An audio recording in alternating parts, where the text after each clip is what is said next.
Hello and welcome to our first IPC podcast. I am your host, Suleen Menchaca, and we are joined here today with Pastor and Sister May Butler. Yes, I said that right. This is a very exciting dream of mine and a few of my friends of having a podcast here. So I'm super excited. How are you guys doing today? Good. Doing pretty good. Good. What'd you guys do today? Oh, it's been a busy day. Has it? It's been a busy day. I heard there was a lunch today. Pastor's lunch. How did that go? It was good. We had, 10 new family members sign up? Yes. Wow. It's a lot of people. I mean, no, it's a lot of people. That's a lot of people for me. So before we dive into our podcast questions and what we're going to talk about today, we're going to start with the Would You Rather game. Are you guys ready? Okay. All right. Would I rather? Yes. Would you rather? So this is a church edition, so this is going to be super duper fun. The first one is, would you rather see Jesus walk on water or see him heal a blind man? Walk on water. Walk on water? Yeah, I think I'd like to see that. Walk on Walk water? on water. I've never seen anybody walk on water before. I I've mean, tried and failed. I would like to see him heal a blind man, just like, poo, Yeah, the whole spitting and I don't know. It sounds gross, but I think it would be cool. Would you rather see Jesus dry up a fig tree or see him flip tables in the tabernacle? Flip tables. You want to see him? Yeah. Want to Be see like, him why? I don't know. I'd have to say poor fig tree. So, yeah, flipping tables. Flipping tables. Would you rather see Jesus feed 5,000 people or see him raise Lazarus? Feed 5,000 people. Why is that, Sister Because May? I'm all about feeding people. Food. And I wanted to see that thing, the miracle that happened during that day. That would be very interesting. Yeah, in terms of miracles, I mean, how often do we see food multiplied before your very eyes? True. And so I've seen the dead raised, so I would really like to see food being multiplied out of nowhere. That'd be pretty amazing. Behind a rock is like, here for you, some for you. It's never ending. Never ending. Like, there's more? And they all got their to-go baggie. They all took something home, They all had their take-home food, too. Every one of them got their own basket to take home with them. They got the leftovers, That's very true. Yeah. Would you... And take home. Yeah. To-go boxes. To-go boxes. Actually, The first to-go baskets, yeah. Yeah. He came up with the first to-go, or leftovers. Jesus always setting a trend. Mm-hmm. That's him. Would you rather spend an hour in heaven or a week with Jesus on earth? A week with Jesus on earth, because I want to be able to see how he operates, and I want him to mentor me in terms of his ministry and what he does here on earth. I know one of these days we'll get there in heaven, but I want to be able to see him and hang out with him here on earth. I'd have to say an hour in heaven, because then all my questions are put to rest. What's it like? What's it going to be like? Are their gates really gold or the streets? I mean, is it really like that? Or because we still have all these questions in the unknown. I know what it was like to walk with Jesus, the Bible told me, but I didn't see it personally. I would like to, but between the two, I have a lot of questions about heaven. Okay. Good answer. Mine is heaven, by the way. I would like to see heaven. The pearly gates, just everything. Would you rather face Goliath with only a stone and a slingshot or wander in the desert for 40 years? Goliath, hands down. Yeah, I'm not about wandering. I don't have patience for 40 years. I don't want to go in one big circle for 40 years. I mean, I'd rather just face the giant and slay it, be done with it, Yeah, definitely. I wouldn't know. I don't know. I just saw this question online. I was like, hey, this would be cool. Would you rather hear one of Jesus' sermons in person or see one of his miracles? Miracles. I'd want to hear his sermon. Hear his sermon? Yeah, I'd want to hear him teach. Both. Can I do both? No. No, You pick one. It's a would you rather. Okay, miracles. Miracles. You're not any less holy for picking it, okay? Okay, last one is, would you rather name the animals or build an ark? Name the animals. Yeah, that's easier. So if you looked at a tiger, if it's not named a tiger, what would you name it? Cat. Stripey. Stripey. I like those. I think if I seen a tiger, I think I would just call it Cutie. Cutie, because it's just Cutie. like, it's just there. And Hi, it's cute. cutie, Hey, as you cutie. devour me and eat me. I just call it Cutie. Cutie, the most predatory animals that we have. Cutie. I had a lizard once, and I named it. What did I name it? I think I named it like Curly, for some reason, because I was really into the Three Stooges at one point. It's like, you're kind of cute, but you're also kind of a predator. So. Do you know what makes a tiger so dangerous? Is that it's very agile as well as camouflage. That's why the stripes are there, to break up the full-on coat, so that way You think it blends in more. camouflage? Yes, it blends in with its surroundings because the stripes break up its coat, and it can climb trees. It can climb trees? Yes. Is that why cats always get stuck in trees? Probably. I wonder if a tiger can get down, though. Probably. Okay. All cats land on their feet. Okay, that's enough with Would You Rather questions. To begin this podcast with some questions. I just made all that up. I don't know if it's true or not. Somebody has to go Google that. You started this year with one of your really good sermons called Ready, Set, Go. Last year in 2022, you said Ready, Set, Grow. And we've seen significant growth not only in the church, but in individuals and in every ministry that we've been a part of. I have seen it in myself, and I have seen it in other companions and friends. In 2023, what is the vision and for this church and also for the Ethnos Collective team?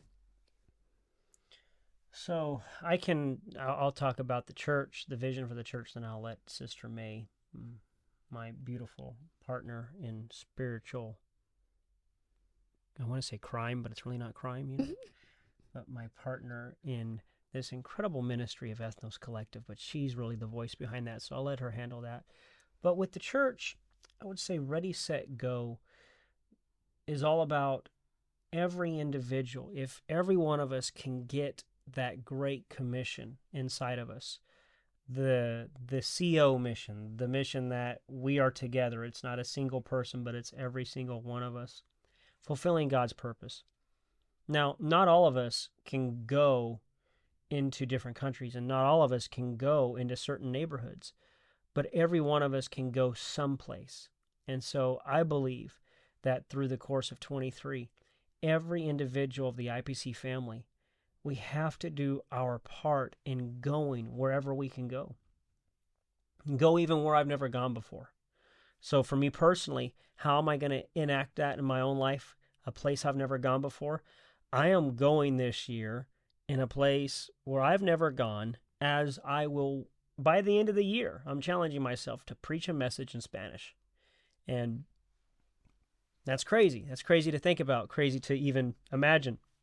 But that's my personal challenge, and I'm working on it. It's a daily work. I'm challenging myself, and I believe that. And so it's not just going physically, but it's just going in an area that maybe you haven't gone before, or going into a community that you've never gone before. And so taking the mission of Jesus, taking the gospel of Jesus to the world, to everybody that I can. And for the church as a whole, one of the new ministries we're starting is IPC Global. And so that's how we are going to go internationally as an international family as we spread the gospel of Jesus to everywhere we can. So for a person who wants to go out there and just go and talk about the Lord's work and just the kingdom itself, what would be like one thing you would tell them to like step out of their comfort zone? Because I know I know for myself, sometimes I'm afraid to step out of my comfort zone to like even remotely speak. Do you know what I mean? So what would you say to the person who's afraid to speak out when God is telling them to? I would say just try it. Try it, test it. If they are going to deny you or refuse you, the Bible tells us they're not denying us or refusing us, but they are denying Christ, refusing Christ. So it's not for me to determine how I'm going to be received. It's for me to do what God's calling me to do. It's up to God and that individual how they're going to receive me. But I have to do what God's asking me to do. And so I'm learning, and that's why I said at the beginning of the year, this is going to be the year that I'm craziest for Jesus that I've ever been. Because if you're crazy for Jesus, you really don't care. I really don't care about how I'm going to look or how I'm going to sound. I'm just crazy. I'm going to go for it. I don't know how it's going to work, but I'm going to go for it. And it just takes that kind of, the Bible says childlike faith. To be, I don't know how it's going to be. I'm going to go for it, though. I'm going to try it, and hopefully it works out. And so if the Lord really does put that in you, just go for it. Just access that child within you, because a child has no problem. Child is just going to go for it. So access that child within you, that faith that you have in Christ, and step out and watch God. God will meet you there. God will show up. He's just waiting for you to go. And once you go, he's going to meet you. Okay. Ethnos Collective, what's the vision? What's the dream? For Ethnos Collective, it's been so excited that we released our first single a couple months ago. And The Reason. We got to check that out. Spotify, YouTube, iTunes, everything else, everywhere else. Everything else. Go ahead and stream it on all social media platforms. There we go. It's exciting that we were able as a group to write songs together, create music together. And I know there's more because we're going to continue to do that throughout this week. We're going to record more songs, write, and create the songs together as a group. But one of the vision is, and the dream, especially through prayer, is that we're not just going to sing in English. Our group is so diverse. You can speak in Marshallese. I speak Tagalog, Laos. There's somebody in our group that speaks Laos, Spanish. So eventually we can write songs in those different languages. And hoping that one day we can release a Spanish album, who knows? But that's the goal, is to not just be comfortable in singing in English, but step out of our comfort zone and write songs in our native language, native tongue. Is there a possibility of a tour? The people want to know. Well, it depends who the people are. I'm the people. Oh, okay. I am the people. Yes. I would say, yeah, there's a possibility of a tour. It's just as God opens the door. I mean, whenever we started Ethnos, and the Lord led through this whole journey, but I saw it as a form of evangelism. Mm-hmm. I saw it as a form of reaching out. And so if we can reach the masses with music, then we can reach the masses with the gospel. Mm-hmm. And so that's the thing. People are always looking for music. And so if we can get them with music, that's just one step closer to getting them with the gospel. At some point, through more podcasts coming, we're going to talk in deeper depth of Ethnos Collective, like where it all started, how we came up with the name. But in just a little teaser, what is the birth of Ethnos Collective? I mean, I know, but the people who are listening want to know.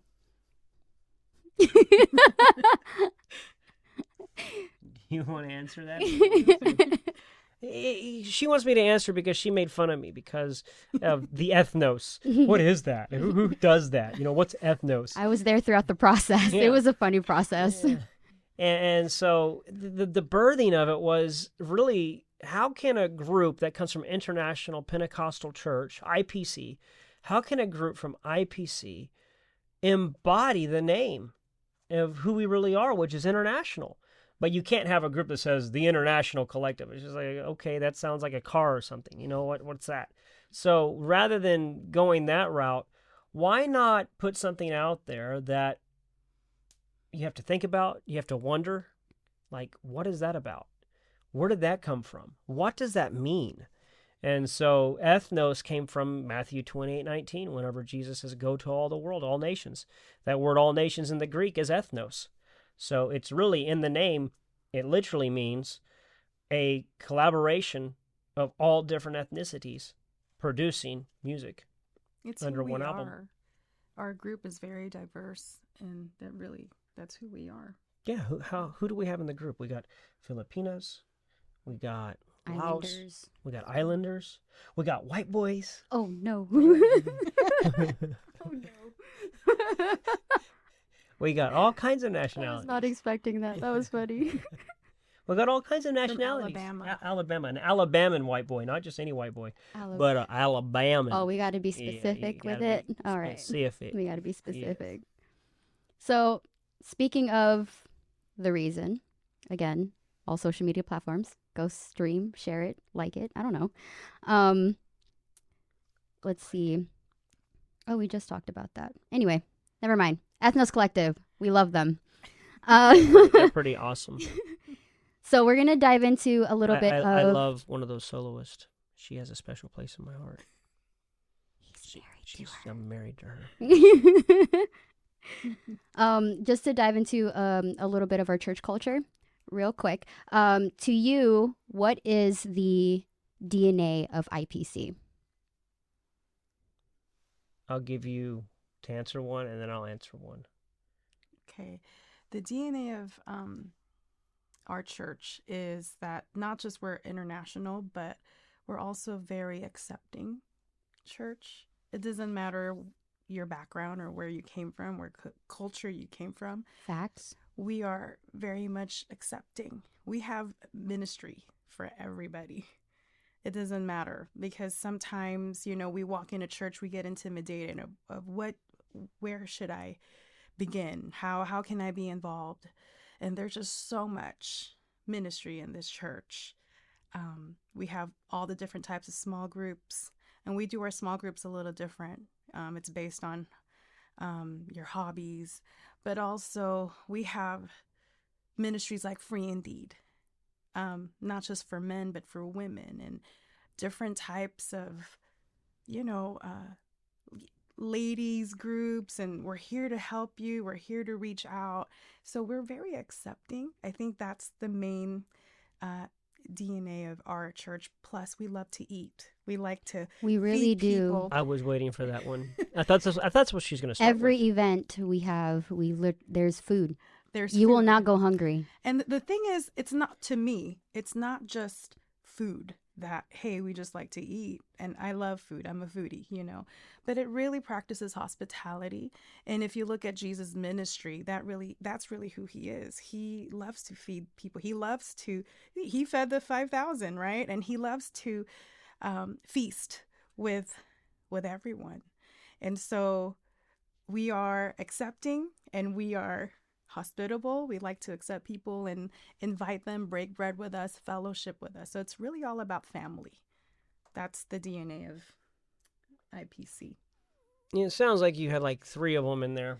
But you said accepting. Mm-hmm. Okay. You said food, hospitality, right? And then you said family. Yes. That's 3. Okay. So going on with the accepting is we have a huge foundation of love. We love everybody. And I believe there's coming a day when the love that we have can be challenged. And it comes down to, can you love those, or can you bless those that are unblessable? Can you love those that are unlovable? I can love my friend, and I can love the sinner, and I can love the one that's coming to Jesus, but can I love the one that nobody else loves? And God is going to test us in that way, can we truly love? And it's something within us, but also it creates that sense of family. It creates that sense of we accept, it's that underlying theme of love. And that's one of the things that I love about IPC, is that we're not a church. We truly are a family. And you feel it. You feel it as soon as you walk through the doors. It's family. And it's just like every Sunday, every Wednesday, we do something every day of the week. So every Monday, every Tuesday, every Wednesday, anytime we come together, it's always like a family reunion. It's amazing. You know, the DNA, we are comprised of 30 different nationalities. And that's not just in our name. It's not just international in our name, but it's international in actually who we are. When you walk into the doors of the church, I mean, you'll be greeted by so many different people from around the world. When you sit in church service, you're sitting in a service that's representative and reflective of heaven. I mean, there's not just going to be one race in heaven, but it's going to be everybody. And so that's what it's like when you sit in IPC. It's truly an international family that's filled with love. And another piece that we do, it continues to grow, is the creative side of IPC, the creative DNA, that we are a church full of creatives. And always trying to see, okay, what can we do? How can we move towards the arts? And how can we incorporate gifted people and talented people? And so we want to take those talents, those giftings, those abilities, and plug them into God's kingdom. I don't want to push anybody away because they're gifted or talented, but I want to receive them, and I want to create a safe space for them to use their giftings and talents in the kingdom of God. I mean, perfect case in point is Sister Suleen sitting here wanting to start a podcast. What a great gift. What a great talent. Let's do it. Let's make it happen. Thumbs up. Thumbs up. Thumbs way up. As we are always trying to just try the next thing and open that opportunity for the creativeness, the God giftings and talents to flow freely. So I think that's, but another huge piece that has just really been surfacing in the last year has been the no condemnation. Accepting. It goes back to that acceptance, but there's therefore now no condemnation in Christ Jesus. So if no condemnation rests in him, but yet I condemn, how close to him am I? I'm not close at all. So I can't condemn. If I condemn, then I should be condemned. You know, because every one of us is a sinner falling short of God's grace and glory, and we're so flawed. We're flawed human beings in need of God's saving grace every single day. I need his mercies new every morning. I'm so thankful they're new every morning, because sometimes every one of us needed to partake of those new mercies every morning. So that's another thing, is creating the enduring attachments through love, acceptance, and no condemnation. We're not here to condemn you. We're here to help you. You know, I believe that conviction comes from God and condemnation comes from the devil. And condemnation comes from myself. And so condemnation takes me from Jesus, and conviction takes me to Jesus. So I choose conviction over condemnation. And that's something that we've seen IPC begin to put into our DNA. And I believe there's coming a day when you can stand behind the pulpit at IPC and you can open yourself up and be transparent over anything and still be received in love. And so there's therefore now no condemnation, but there's love and acceptance. We don't accept the sin, but we will definitely love the sinner with everything inside of us. We should turn that into a song. Love and acceptance. Yeah. And just say peace. And just say. So we're going to take a little break. In the next segment, you guys are going to watch just a little bit of a plug-in of Ethnos Collective. Go ahead and enjoy that.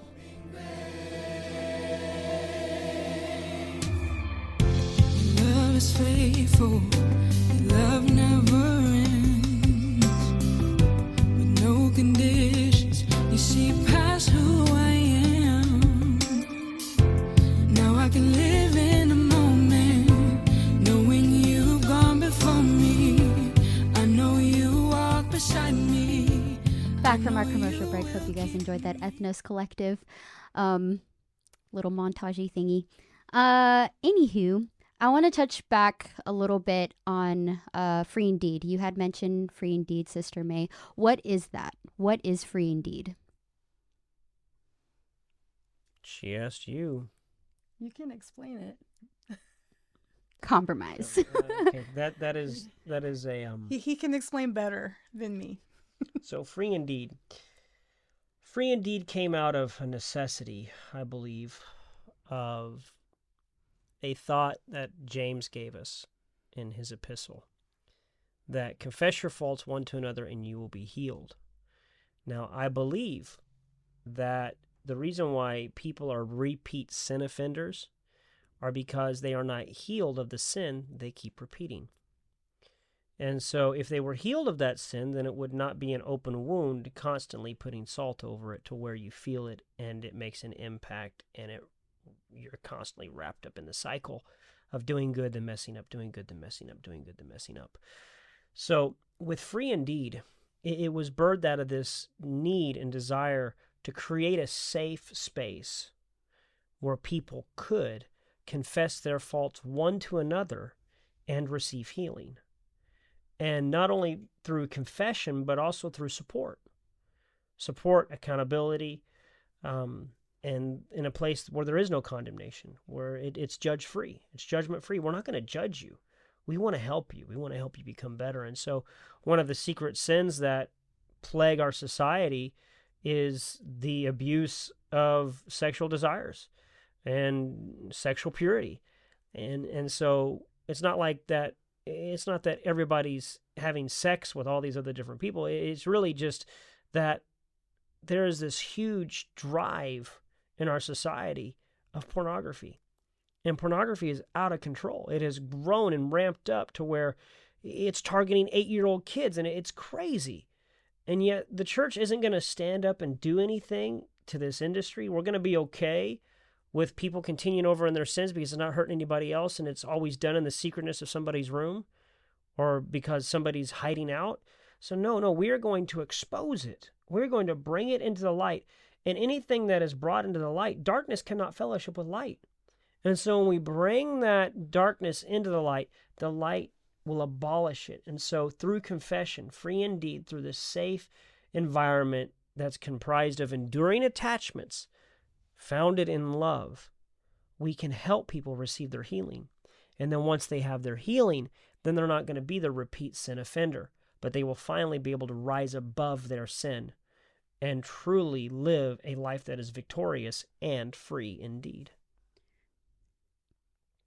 So you're saying that Free Indeed helps us get to the next step of healing, but not only that, it's also breaking the taboo of not talking about sexual impurity. Right, exactly.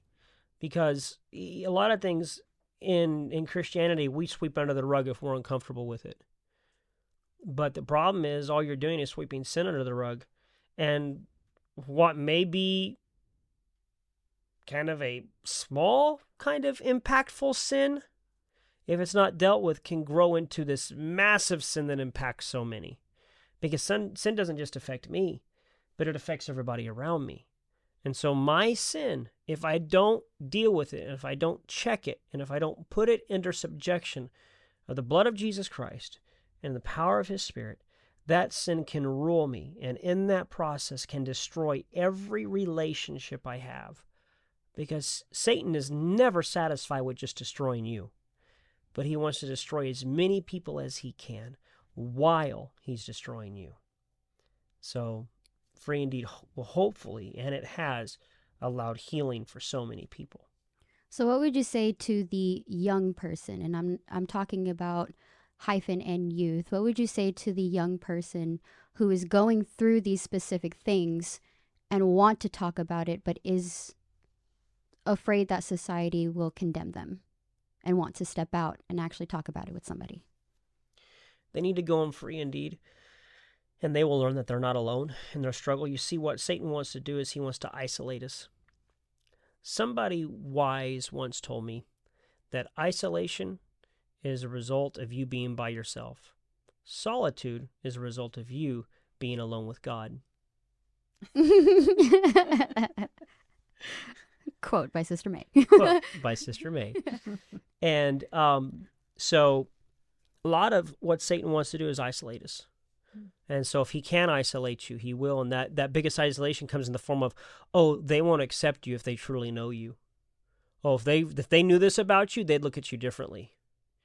And so those thoughts keep us from really receiving freedom and victory over the things and sins that plague us and hold us bound. Right. Now, that's just in church, going to Free Indeed. What if they don't have access to Free Indeed? What would you suggest next? I would suggest to find somebody they trust, somebody who has been proven in their life, and for them to trust the relationship they have built with that individual and open up to them. Because there's freedom in externalization. Anything. I mean, that's why there are counselors. A lot of times I know the solution to my own problem, but I just don't think through it because I'm not talking about it. But as soon as I start talking about it, then, oh, that makes sense because I externalize it. And so there's power in externalization. There's power in getting something that's within you and removing it out of you.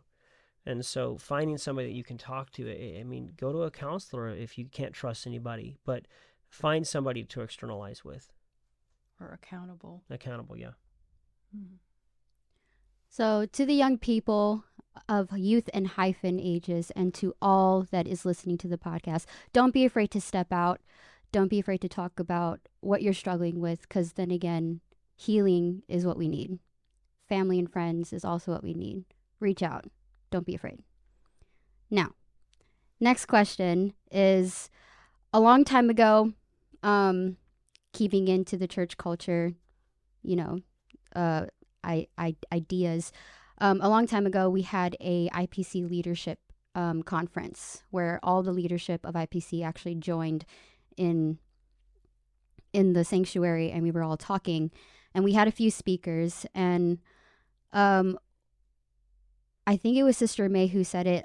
We're in a people business. What does that mean? That we are going to encounter people in different walks of life.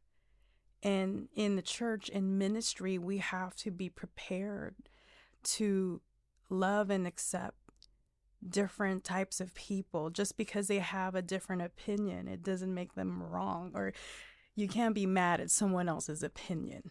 At the end of the day, they're still your brother, they're still your sister. And so that's what I meant about that, about just loving everyone. And for the longest time, I asked God, how can I love people? How can I keep track of everybody and love everyone? And one day God revealed to me, if you fall in love with me, then you can fall in love with everyone else. So it really is emulating God's love for everybody. So speaking of love and acceptance and the IPC DNA, Pastor, you've talked about consistency and how that's very, very important to come to church and be consistent. To new converts or to anybody who's coming into church trying to, or who's decided to follow Jesus, why does consistency of going to church matter? Consistency of going to church matters because you have to create new habits. Church cannot just be an event you go to. It has to become a habit that turns into a lifestyle.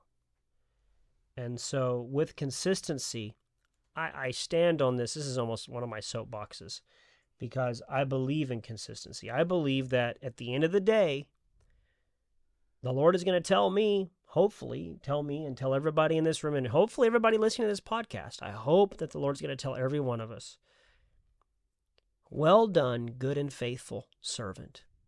You've been faithful over a few things. Enter into the joy of the Lord. And with that, it tells me God is not going to tell me, oh, amazing job, Pastor, come on in. Or, wow, you were the best singer I ever had. I'm so glad you made it. No. He's going to say, well done, good and faithful, consistent servant. Meaning, well done. You were consistent in what I called you to do. You were consistent in your walk with me. You were consistent in the areas in which I was developing for you to assume and become. And so, in my consistent growth in Christ, by me demonstrating that consistency, it is the variable that is going to assist me in making heaven my home. So it's more than just going to church. It's more than just showing up. It's to the very foundation of being consistent in all that I do for Christ, being consistent in every area of it. If God's called me to be pastor, be consistent. If God's called me to be a janitor, be consistent. If God's called me to be a greeter, be consistent. If God's called me to work Holy Roast, which is our coffee shop, go check it out. Delicious. You'll love it, right? It's pretty good. It's pretty good. The chocolate peanut butter out of this world, right? So my favorite. It doesn't matter where God's called you, okay? But you do it to the best of your ability, and you do it with consistency. And that's what the Lord's going to tell us when we get to heaven, is were we consistent or were we not? If we weren't consistent, then he's not going to be able to say, well done, good and faithful servant.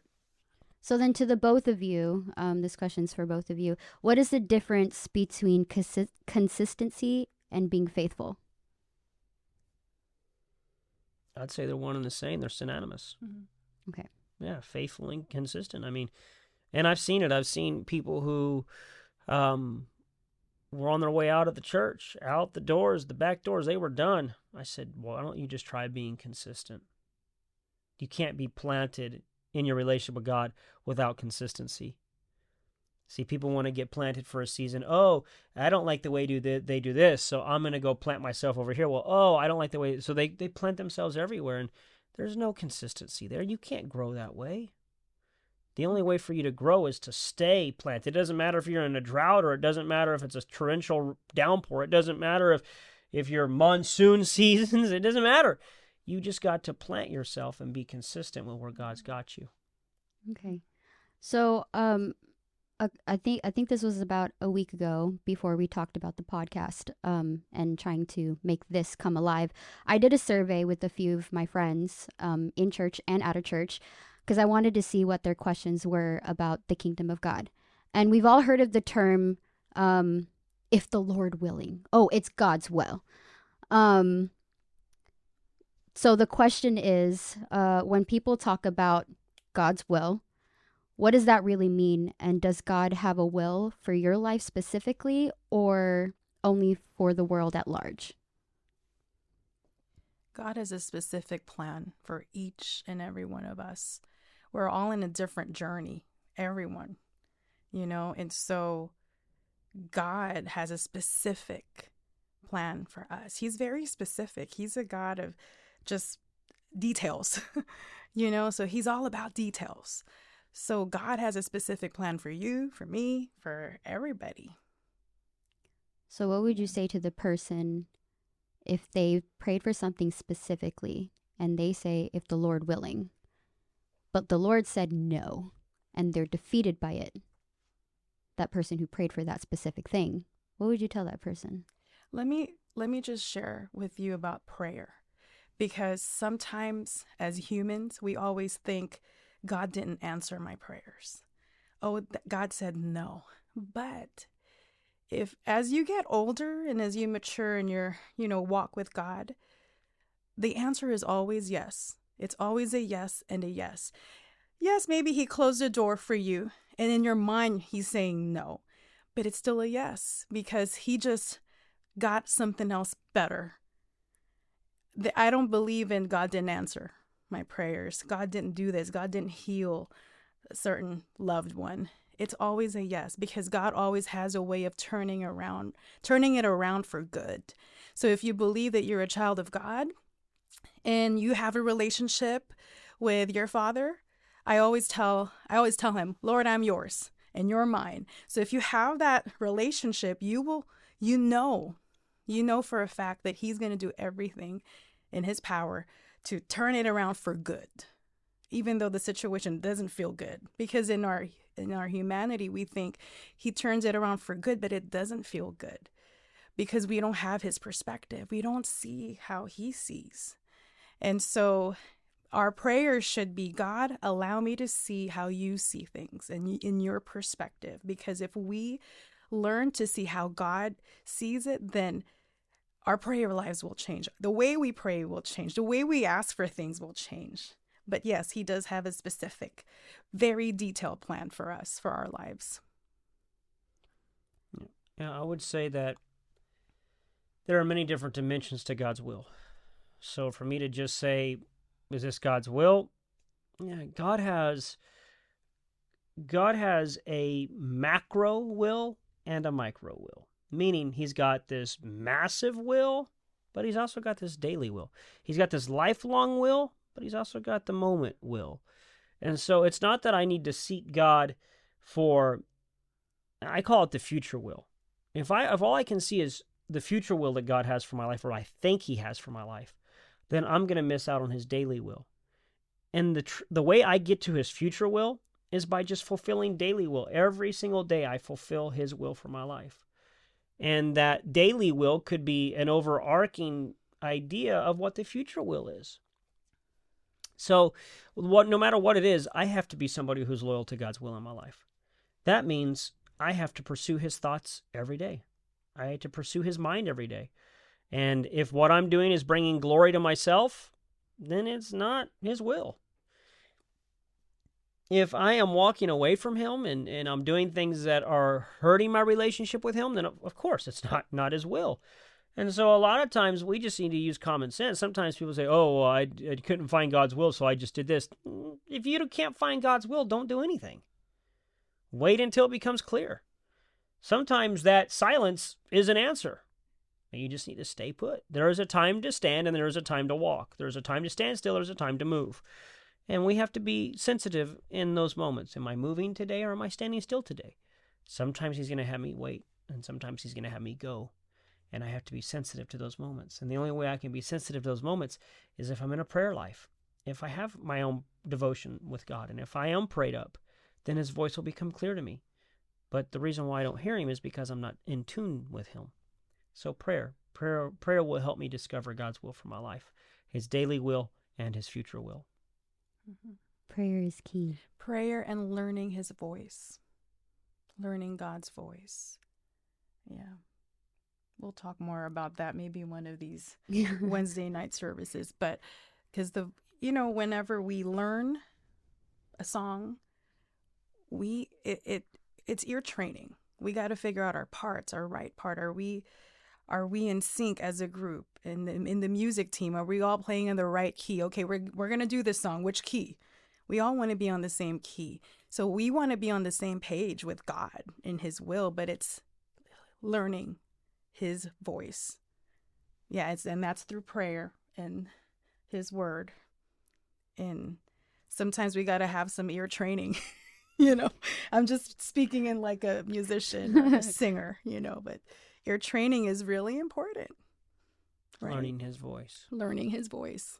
Learning takes his time. voice Sometimes it doesn't happen like quick. Mm-hmm. It takes time. But as you continue to walk with God, you just learn his voice so quick, and okay, that's God's voice. I'm going to follow that. Or it's not God's voice.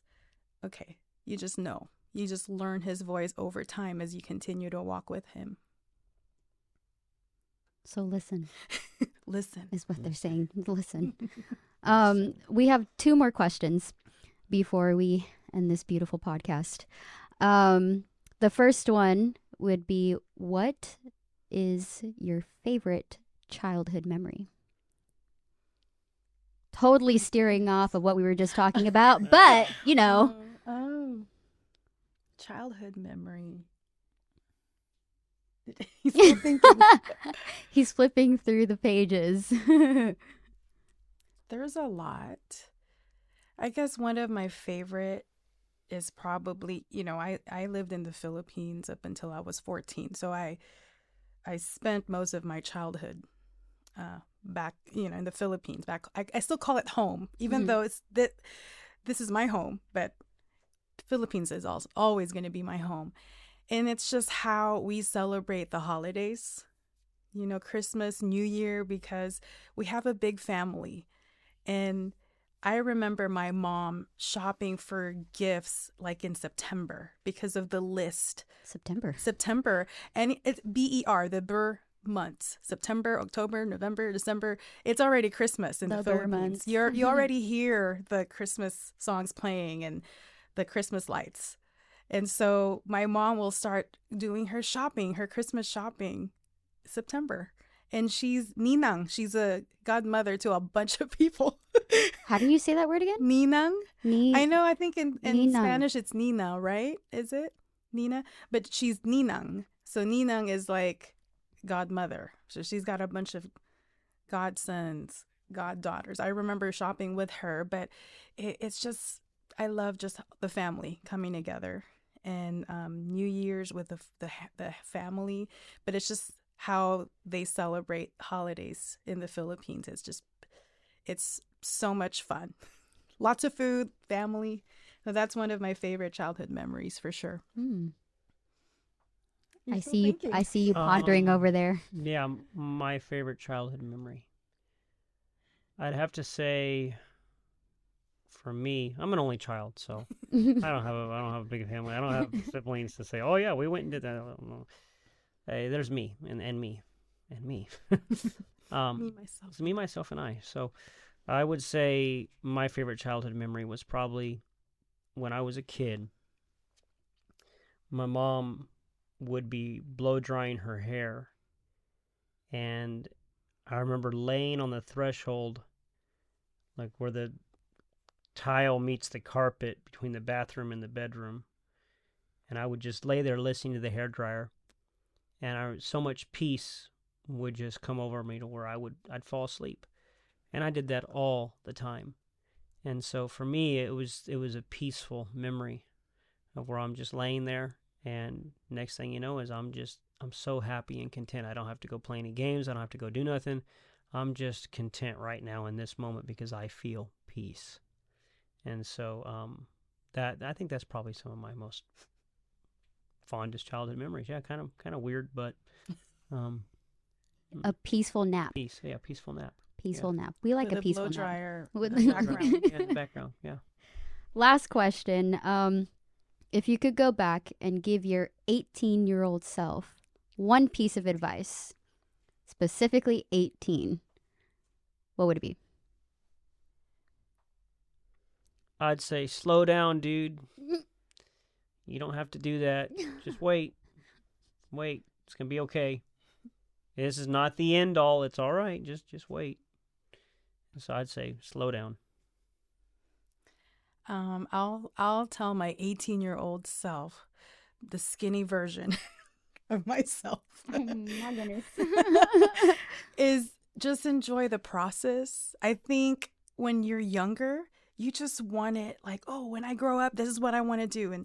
And when we're 18, we're in that in-between stage, and we don't want to go through that process. We just want to be whoever God calls us to be. And I say that's where the lessons and the wisdom that you learn through that experience is the process. So I think don't despise those moments of when God is teaching you something. I feel like I was such in a hurry trying to be, I want to be like this. I want to do that, but just enjoying where God has placed me and just, I'll tell my 18 skinny self is just like what he said, slow down, just enjoy the ride. God's got you. Slow down. God's got you. The Lord's got you. Don't worry. Okay, so to end this podcast, we thank you all for joining us today and listening in. Please go and follow us on Instagram at IP Church, and go stream The Reason by Ethnos Collective on all social media platforms. And if you're watching on YouTube, like, share, subscribe, and click the notification bell just to get more information on what we're doing and what's next, more live streams and more. We love you guys. Peace. Love you. We love you all. Yes. More content to come. Stay tuned. Hit that bell. Don't forget. Notification. Right now. Don't wait. I know you're waiting. Stop waiting. Go now. Click. Click. Click. Seriously. It's down there. He's not. We're going to edit that out. Thank you. No. Yay! Oh, it's over. It sound like loud your sound waves are on the very top. Yeah. Yay! You did a good job, Suleen. Thank you. She's a good Good. MC host. She got a lot of practice with the youth. Hey. I also went back to a lot of our live streams. Really? Literally, I probably rewatched like 14 of them to get like good questions. There you go. Yeah. And then the one of the survey, I did that a week ago by sending like a mass text to a lot of my old high school friends. Michael. My old high school friends.